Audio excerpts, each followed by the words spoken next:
नमस्कार मित्रों, मेरा नाम है आदित्य। आप देख रहे हैं एडवोकेट आदित्य यूट्यूब चैनल। चर्चा जजमेंट्स की प्रोग्राम का ये आप 72 नंबर का पार्ट देख रहे हैं और आज के जिस जजमेंट के बारे में मैं आपको बताने वाला हूं उसमें जिस प्रकार से स्ट्रगल किया गया है उसे सुन के आपका होश उड़ जाने वाला है। इसमें जो हस्बैंड है वो अपने ऊपर लगे 498A को क्वैश कराने के लिए यानी खत्म कराने के लिए सुप्रीम कोर्ट तक गया है, लेकिन सुप्रीम कोर्ट से उसे कुछ ही सफलता मिल पाई है, यानी आंशिक रूप से ही सफलता मिल पाई है। तो ये जो जजमेंट है उससे आप समझ पाएंगे कि किस किस तरह से स्ट्रगल करना पड़ता है जब आपके ऊपर मुकदमा लग जाता है। तो सारी चीजें आप डिटेल में समझेंगे इस वीडियो के माध्यम से। तो वीडियो को पूरा देखिएगा, बारीकी से चीजों को समझिएगा। तो चलिए वीडियो को शुरू करते हैं। अगर आपका सपना है जुडिशरी एग्जाम को क्रैक करने का, तो ऐसे में अब आप अनअकैडमी के साथ जुड़ सकते हैं। अनअकैडमी एक ऐसा प्लेटफॉर्म है जहां पे आप घर बैठे ही इंडिया के टॉप एजुकेटर से अपने जुडिशरी एग्जाम की तैयारी कर सकते हैं। अभी अनअकैडमी पे जुडिशरी आइकॉनिक नाउ लाइव चल रहा है, जिसमें आपको live doubt solving, 1:1 live membership, mains focus test series, all benefits आप प्लस जैसी सुविधाएं दी जा रही हैं। अभी अनअकैडमी पे फ्री टेस्ट सीरीज भी चल रहा है, जिसमें 2 तरह की आपको टेस्ट सीरीज दी जा रही हैं। पहला है एक्सेलरेट 1.0, जिसमें आपको मंडे को आईपीसी, ट्यूसडे को सीआरपीसी, वेडनेसडे को सीपीसी, थर्सडे को एविडेंस एक्ट, फ्राइडे को TPA and contract act, Saturday को कॉन्स्टिट्यूशन एंड जूरिस्प्रूडेंस, संडे को मिक्स्ड बैंक। और जो दूसरा टेस्ट सीरीज है वो challenger series weekly current affairs, जो एवरी सैटरडे एंड संडे को चल रहा है। तो इन फ्री टेस्ट सीरीज को आप ज्वाइन करें और अपनी तैयारी को और भी ज़्यादा स्ट्रॉन्ग बनाएं। और अनअकैडमी पे अभी इंडिया के जुडिशरी के टॉप एजुकेटर्स की बहुत सारी क्लासेस रनिंग चल रही हैं। तो अगर आप घर बैठे इंडिया के टॉप एजुकेटर्स के साथ अपनी तैयारी करना चाहते हैं तो आप अनअकैडमी के साथ जरूर जुड़िए। तो अगर आप अनअकैडमी का प्लस सब्सक्रिप्शन लेना चाहते हैं तो जो अनअकैडमी का प्लस सब्सक्रिप्शन लेने का चार्ज है वो आपको आपके स्क्रीन पे दिखाई दे रहे होंगे, और ये चार्जेस जल्दी ही बढ़ने वाले हैं। और यदि आप सब्सक्रिप्शन लेते समय ASRI 10 प्रोमो कोड का यूज करती हैं तो आपको 10% डिस्काउंट भी मिलेगा।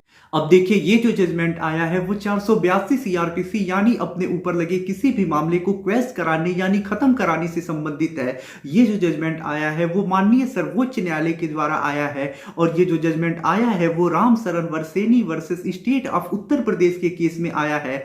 अब देखिए, इस मामले में होता कुछ ऐसा है कि जो पत्नी होती है अपने पति, पति के माता, पति के पिता और साथ ही साथ पति के 3 सिस्टर इन लॉज के ऊपर भारतीय दंड संहिता की धारा 498A, 506 और डीपी एक्ट की धारा 3 व 4 में एफआईआर दर्ज करा देती है। जब एफआईआर दर्ज हो जाता है उसके बाद पुलिस इन्वेस्टिगेशन करती है, लेकिन जो पुलिस होती है उसे इन्वेस्टिगेशन में ऐसा कोई उचित आधार ही नहीं मिलता है, कोई सबूत नहीं मिलता है जिससे ये प्रतीत हो कि जो मामला दर्ज कराया गया है वो सही मामला है, यानी पुलिस को किसी प्रकार का कोई साक्षी नहीं मिलता है। इसकी वजह से जो पुलिस होती है वो फाइनल रिपोर्ट लगा देती है, क्लोजर रिपोर्ट कोर्ट में लगा देती है।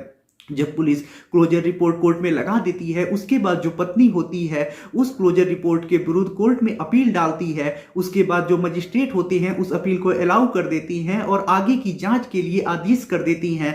फिर मामला पुलिस के पास आ जाता है। फिर जो पुलिस होती है वो इन्वेस्टिगेशन करने लगती है। फिर पुलिस पूरा इन्वेस्टिगेशन करती है, सारी चीज़ों को बारीकी से देखती है। उसके बाद भी पुलिस को कोई भी चीज़ नहीं मिलती है, कोई भी आधार नहीं मिलता है, कोई भी साक्ष्य नहीं मिलता है। फिर जो पुलिस होती है वो क्लोजर रिपोर्ट लगा देती है, एफआर लगा देती है, फिर कोर्ट में लगा देती है एफआर। उसके बाद जो पत्नी होती है फिर से अपील डालती है इस क्लोजर रिपोर्ट के विरुद्ध, और उसके बाद फिर जो मजिस्ट्रेट होती है फिर फर्दर इन्वेस्टिगेशन का आदेश कर देती हैं, यानी और अभी जांच किया जाए इसका आदेश कर देती हैं। उसके बाद फिर जो पुलिस होती है इन्वेस्टिगेशन करती है, जांच करती है, सारी चीजों को देखती है, लेकिन जो पुलिस होती है उसे किसी प्रकार का कोई फिर से साक्ष्य नहीं मिलता है, कोई आधार नहीं मिलता है। इस वजह से जो पुलिस होती है वो क्या करती है कि कोर्ट में फिर से एफआर लगाती है, यानी क्लोजर रिपोर्ट लगा देती है। उसके बाद जो पत्नी होती है फिर से कोर्ट में इसके विरुद्ध एप्लीकेशन लगाती है और फर्दर इन्वेस्टिगेशन का आदेश फिर से करा देती है, यानी मजिस्ट्रेट जो होती हैं फिर आदेश कर देती हैं कि फर्दर इन्वेस्टिगेशन किया जाए, जांच किया जाए। उसके बाद जो पति होता है, जो मजिस्ट्रेट फर्दर इन्वेस्टिगेशन का आदेश किए होती है, इसके विरुद्ध सेशन कोर्ट में अपील लगाता है। सेशन कोर्ट से यह आदेश कर दिया जाता है कि जो फर्दर इन्वेस्टिगेशन का आदेश हुआ है ये सही आदेश नहीं हुआ है, फर्दर इन्वेस्टिगेशन अब नहीं होना चाहिए, मामले को यही समाप्त कर देना चाहिए।